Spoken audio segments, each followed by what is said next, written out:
Hi, this is Andrea Hendricks. We're going to examine the graphs of sine and cosine functions in depth.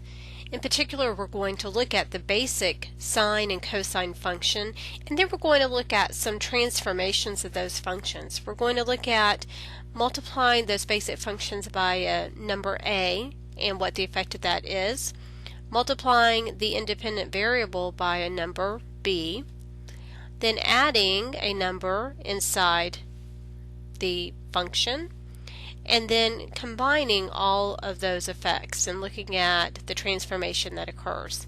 So let's first begin by looking at the graph of the basic sine function, y is equal to sine x. So we're going to treat this now as graphing on a Cartesian coordinate system, this function just like we do any other function. So we need to think about what is the domain, what's the range, what are the zeros of the function, maximum or minimum points, so that we can get the basic shape of the graph. Well, in this case, x is our input or our independent variable, and in this case our independent variable represents any real number because in this context x is radians. And we know from the unit circle that we can have positive, negative, any number that we want for the value of x and find the sine value of that.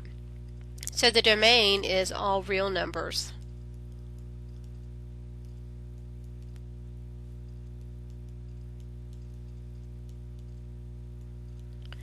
So y in this case is the actual sine value of the function, right? It is the sine of the angle. So what is the range? Well, if you look at the unit circle, let's think about first of all this part. What is the sine? Where can we find the sine of an angle x or theta if you think about it in terms of theta? It's confusing, I know, with the unit circle because you're thinking of xy being the point on the unit circle, but here we're thinking about x as being our angle and y being the sine of that angle. Well, remember the point on the unit circle, the y value of that point is the sine.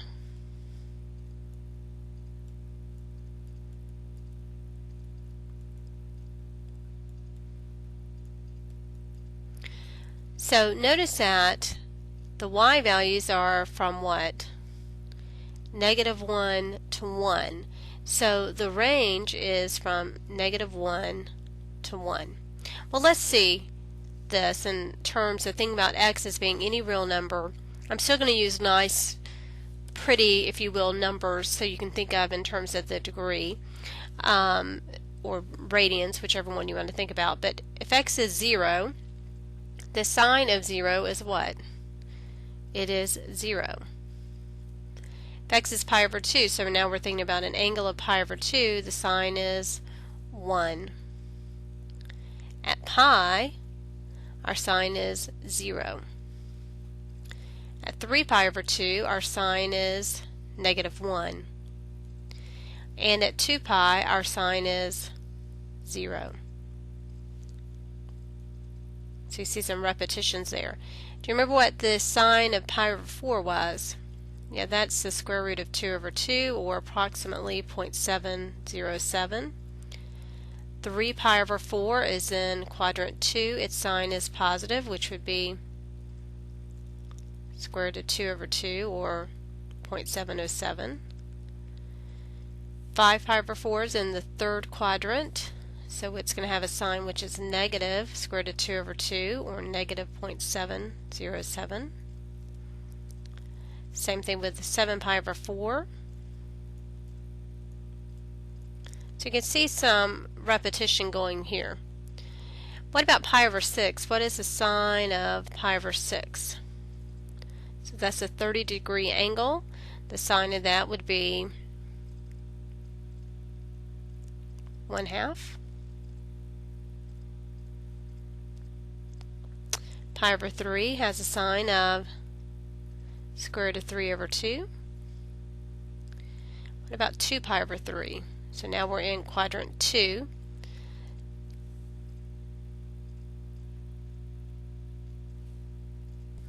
The sine of 2 pi over 3 is going to be negative square root of 3 over 2. And the sine of 5 pi over 6 is again in quadrant 2, and it's going to be in negative 1/2. Now, I did not fill this in continually, but we could certainly go on forever and ever and ever because the domain is all real numbers. But I wanted us to get a pattern. So let's look at my next page here, and what I want us to do is graph these values. So on a number line, we need to think about a nice way that we can graph the sine curve. So let's do 1, 2, 3, 4, 5, 6, 7. Okay. It's probably not going to be a really good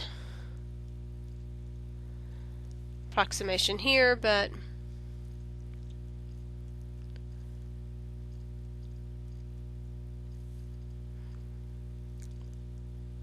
not necessarily to scale, so just keep that in mind here.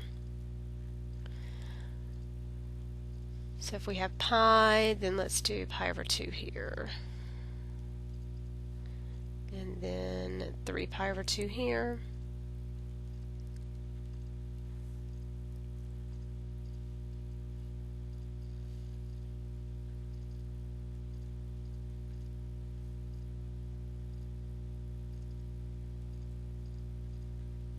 Okay, so looking back, we know we have some important points. Notice that 0, pi, 2 pi, we have zeros. Remember, 0 is the value of c, for which f of c is 0. So it's our input that makes the output 0. So 0, pi, and 2 pi are zeros of the function sine x. 0, pi, and 2 pi. And likewise, any multiples of those as well. So we would have also negative pi and negative 2 pi. Now, what happens at pi over 2 and 3 pi over 2? Pi over 2 is 1, 3 pi over 2 is negative 1. So pi over 2 has an output value of 1. 3 pi over 2 has an output value of negative 1. Okay. And negative pi over 2 is the same thing as 3 pi over 2, so it's going to be at negative 1. Negative 3 pi over 2 is the same thing as pi over 2, so it's going to be, and when I say that, I'm saying they are coterminal angles, right? So you might see a shape here. We can get a few more points on here if you like. Pi over 4, any multiple of pi over 4 is either 0.7 or negative 0.7. So let's look at that. So at pi over 4, we have a 0.7. And at 3 pi over 4, then at 5 pi over 4, we had a negative 0.7.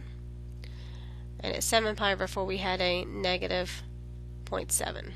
Okay? And we really don't even need the rest of our points because we can kind of fill in with what's happening.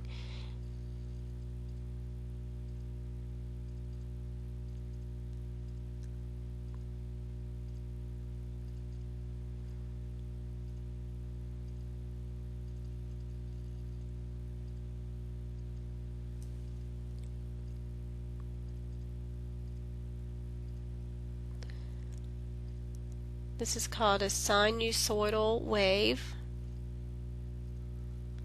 What's really interesting about the sine function is that it is cyclical.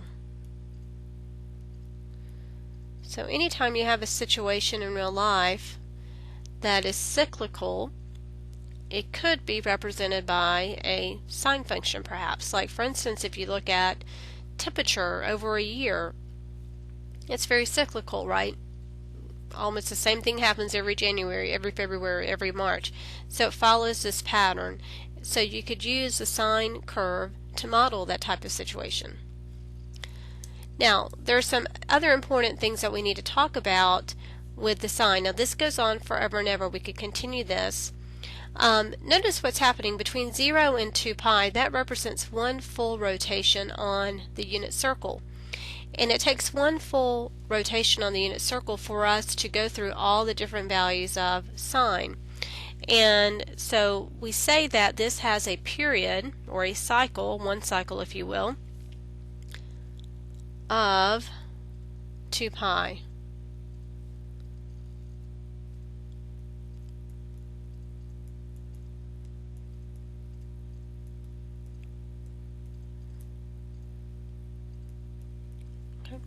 Because every 2 pi units is going to repeat itself. Do you see this? From negative 2 pi to 0, it looks exactly what it does from 0 to 2 pi. So from 2 pi to 4 pi, it's going to repeat this pattern again. Now the other thing that we talk about is the amplitude. The amplitude is the height of the sinusoidal wave. And the amplitude in this case is equal to 1. The distance from the axis to the highest point is 1 unit, and also from the axis to the lowest point is 1 unit. So we have an amplitude of 1 on our sine curve. Now the other thing we've kind of mentioned is zeros. Zeros occur at 0, pi, 2 pi, and any multiple of pi. So you could write that as k pi. The maximum value is positive 1, and the minimum value is negative 1. And one other thing I want to just kind of make you think about, if on your paper when you're doing this you want to think about different quadrants so that you don't get so confused about where you are, you could kind of draw a vertical line, like between 0 and pi over 2 represents the first quadrant, pi over 2 to pi represents the second, pi to 3 pi over 2 is the fourth quadrant, and 3 pi over 2 to 2 pi is the fourth quadrant. It might help you kind of visualize everything that's going on because we really are getting those values from the unit circle, but we're pulling off the y values of those points on the unit circle to get the graph of sine x. Okay? Now on the calculator you can do this as well, and so make sure that your mode is in radian mode. And so you go to your y equals input sine of x, and for my there is a z trig on the zoom, but I don't really like that one that much, but you could certainly use it. But for my window, for x min, I typed in negative 2 pi, and then it converted it to the decimal approximation. For my x max, I put in 2 pi, and then for my scale, I think I did pi over 4.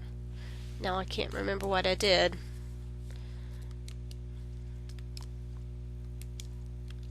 Checking this, yeah, pi over 4 is what I used on the calculator. And then I did negative 2 to 2 just so that I can get some extension above that highest and lowest point on my graph. And my graph looks just like we said, right? So here the way it's counting is, this is pi over 4, 2 pi over 4, which is pi over 2, 3 pi over 4, and then 4 pi over 4, which is pi, 5 pi over 4, 6 pi over 4, which is 3 pi over 2, 7 pi over 4, and then 8 pi over 4, which is 2 pi. So that gives you a good showing of 2 cycles of the sine curve. Now let's do the same thing with cosine. So for y is equal to cosine x, it's basically the same thing, except, okay, our x is still our angle in radians, and our domain is all reals. Y is the cosine of that angle, and tells us that the range is, well, from negative 1 to 1, right? Because the cosine can only go between negative 1 and 1, because the cosine is the x value of the point on the unit circle.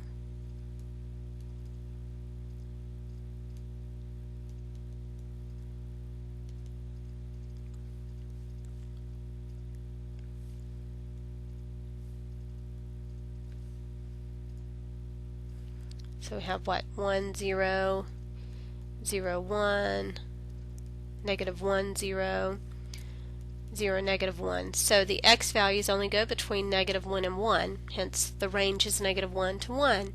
Well, if we think about what are some points on the cosine function,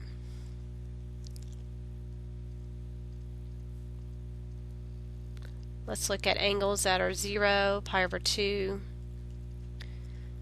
pi, 3 pi over 2, 2 pi. So what is the cosine of 0? Yes, it is 1. The cosine of pi over 2 is 0.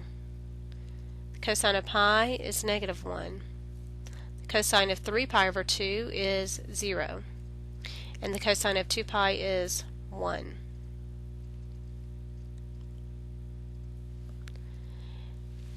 And then we could fill in with other values. Let's put those on our graph for right now. So let's do this. Let's count by, I'm going to do this slightly different. Pi over 4, 2 pi over 4, which is pi over 2, 3 pi over 4, 4 pi over 4, 5 pi over 4, 6 pi over 4, 7 pi over 4, and then we would have 2 pi out here. Oops.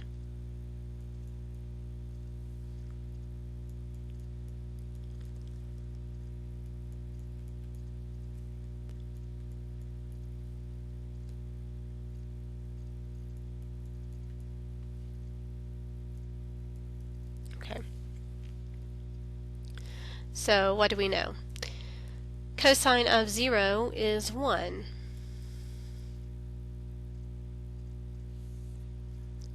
Cosine of pi over 2 is 0. Cosine of pi is negative 1. Cosine of 3 pi over 2 is 0. Cosine of 2 pi is 1. So you see this basic shape. At pi over 2 and multiples of pi over 2 we have the zeros, and then at 0, pi, multiples of that we have it reach its maximum and minimum.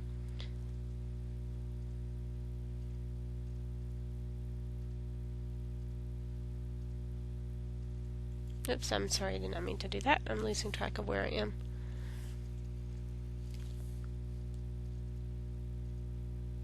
And I changed my color. Didn't mean to do that either. Sorry about that.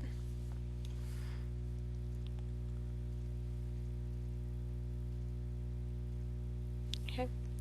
So we could fill in again. The cosine of pi over 4 is the square root of 2 over 2, or 0.7. Cosine of 3 pi over 4, that's in the second quadrant, so it's going to be negative. And then we have a negative, then a positive value there. So what's really interesting is that the graph of cosine is really the same as the graph of sine, except that it shifted 90 degrees over, or pi over 2 over. Okay. So we can see the domain and range.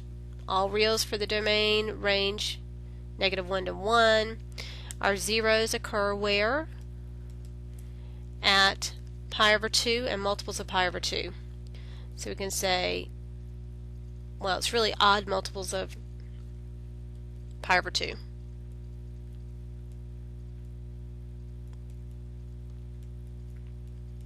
Okay. And the amplitude is still 1, right? And what about our cycle? Yeah, it repeats this pattern over 2 pi. So our cycle is still 2 pi. In fact, if you want to look at the pattern from sine, see how I said it shifted 90 degrees to the left, and there you can see the sine. But the period is still 2 pi, or the cycle is 2 pi. Now on your graphing calculator, if you enter cosine x again in the radian mode, and I had negative 2 pi, 2 pi, pi over 4, and you can get the graph that we just did.